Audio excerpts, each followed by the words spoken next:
Bryce and Jen, I've had the pleasure of being able to come inside your home and observe. You have two adorable children. I think it's fantastic that you have your own business. Your business puts the bread and butter on the table. I do recognise, though, that there is a price that is being paid. And that price is steep. You run a successful business that's open 24/7. But let me remind you, you're both parents, and that's a 24/7 job too. We've got Brycey who backchats. I mean, why do you sit and tolerate Brycey who's 6 years old and he talks to you with such disrespect? I don't know what else I could do. I mean, I can't smack him or anything because that's not right, you know? Your boy is laughing at the pair of you, and you're his parents. You're meant to be in charge. It's absurd. Sleeping is a big, big, big issue in this house.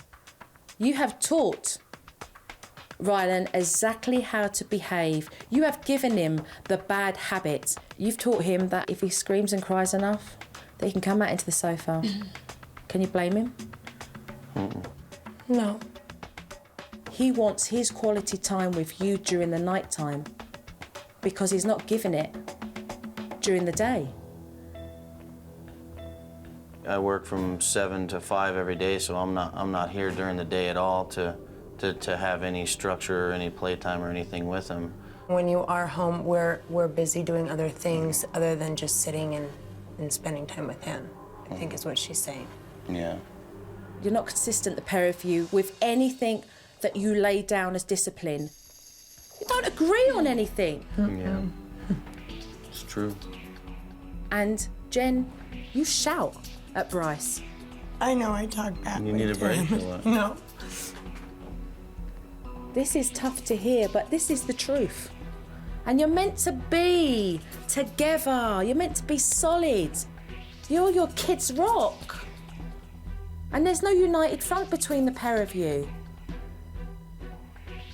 If you do not take what I am saying seriously, if you do not open your eyes to see exactly what's going on in your family life, then we're fighting a losing battle, and I might as well go home now. No, I definitely take it seriously, yeah. I'm dedicated to be able to help the pair of you turn that around. Thank you. Are you committed 100%, Bryce? 120. Jen, are you? Absolutely. So we're in for some hard work, but we're in to change this for the good? Okay. Yeah? She pinned us when she said that Bryce and I don't communicate. We don't have time to discuss our children. When we are talking, it's usually business. She had a lot of good points, so I think the truth is what hurt the most. It's good. I think it's going to be really good for the family, so we needed to hear it. hello. Hello. How are you? Good. Good.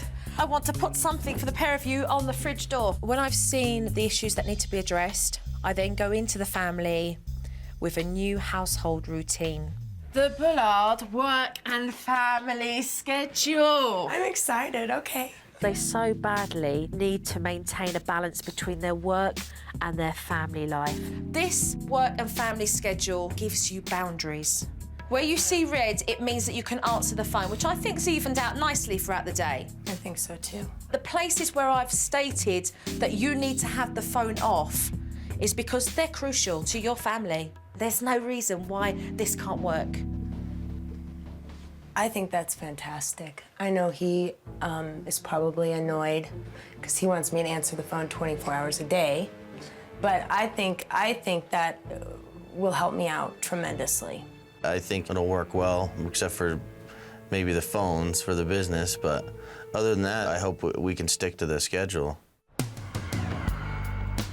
After After establishing the routine, I wanted to address the discipline and the children's naughty behaviour. These mats, there's 2 of them. Rug, yes! Wow. It's a rug. Yes, it is, Rylan. I'm introducing naughty mats into the home. Okay, this is how it goes. You give your children a warning. You tell them to stop the behaviour that's not acceptable. You come down to their level, okay? Okay. And you give them eye contact and you use a voice that's low like that. Stop that behaviour. Now, once you give that warning, if they don't listen to you, you place them on the naughty mat. You say to them, you've not listened and I want you to stay there now until I come and get you. When that time is up, you go back over and you say to them, that behaviour was not acceptable. You know why you're here on that step. I want an apology.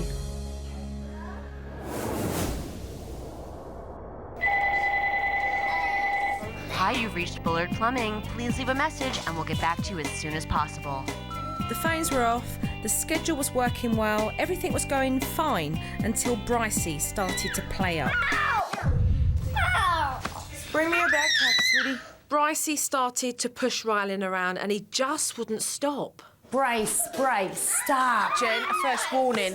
First If I have to warning. ask you again, you'll go to the naughty mat. He didn't stop pushing his little brother around, so he got sent to the naughty mat. I'm not gonna have you act like this. Stop. Stop. Walk to the mat right now. Mom! Change your tone. And he did not like it. He started shouting and yelling at the top of his voice. If you don't put your foot down now and you don't show him authority, don't look at him. Don't look at him and don't give him dirty looks. You're the adult here and you're in charge. Okay. All right? Just ignore him shouting and you just do your thing with Rylan. Yeah, and after the 6 minutes, then you go over to him, okay? Okay. Jen stuck out the 6 minutes and she went and told him, you know, I want an apology. I will listen to you, but I want you to calmly tell me what you have to say. Give me a hug. I want you to say you're sorry. This is what we do. This is what we do. You didn't listen to Mummy, so Mummy would like an apology for that behaviour. You get the apology, he comes off the mat, okay? And I'm saying this quite clearly in front of you, Brycey. You know why? Because you're a smart, intelligent boy, and I know that you know better. But you do need to listen to Mummy. Brycey's realising that when he behaves in a way that's unacceptable, there is a consequence for it. Come here. Come here. Okay.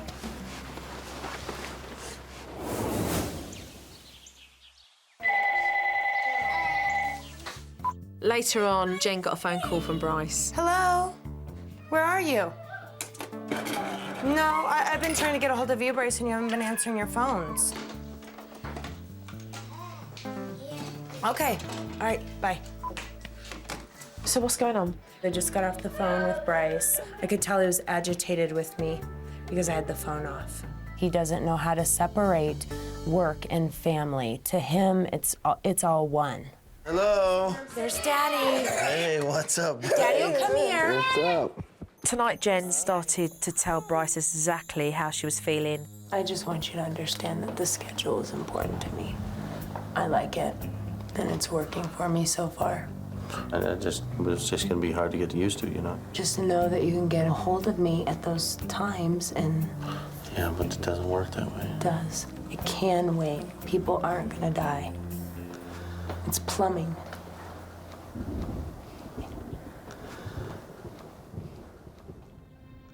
I don't like the phones being off. It's a sacrifice for the better, I think, but still, it's gonna be tough.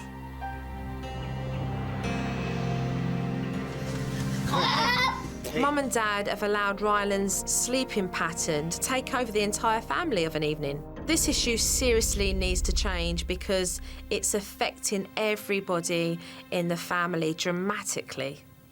Jen and Bryce, we're going to use the sleep separation technique with Rylan to get him off to sleep, okay? And this is how it works.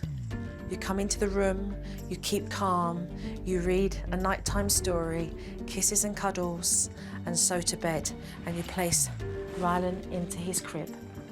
When you've done that, you move to this corner here and you sit down, like so. So he can see the side of your face, but you're not giving him eye contact.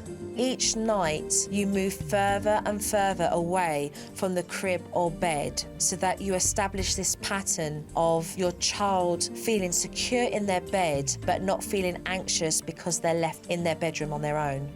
Do not, under any circumstances, as soon as you see him trying to climb over, get up from your spot and try and stop him. Because what you will do is find yourself fighting with your son in the crib like this to try and keep him down. And you can't control that. From wherever he's standing, he's not getting no communication or eye contact with you, because that is what he's going to be looking for, and that is what he's going to try and grab. And once he's got it, he won't stop. Putting Rylan to bed takes hours. I'm usually just exhausted and nearly in tears. If this bedtime routine works out, it's gonna change everything. Jen went to put Rylan to bed and had started to read stories to him. And then very quickly, he gave her signs that he wanted to go into the living room. No sofa. Here. Lovely. Rylan's room. No, lovely. Pretty your room. Kisses and cuddles. And eat his cup. Rylan, it's time for night-night. So Jen put Rylan in his crib, and he didn't want to go there. Mom! Mom! Say nothing, Jen. Mom! Mom! Mom! I started to kind of feel anxious about the routine when I had to bow my head and basically ignore him. She's doing really well. Rylan decided to climb out of the crib. Jen put him back into the crib, and he just went mad.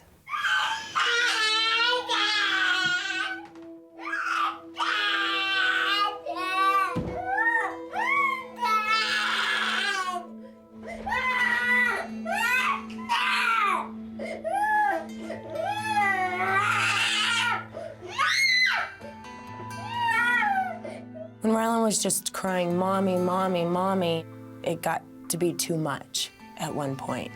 I almost got up and grabbed him out of the crib. Jen became very emotional and started to cry. Listening to her child call her name was just ripping her heart out.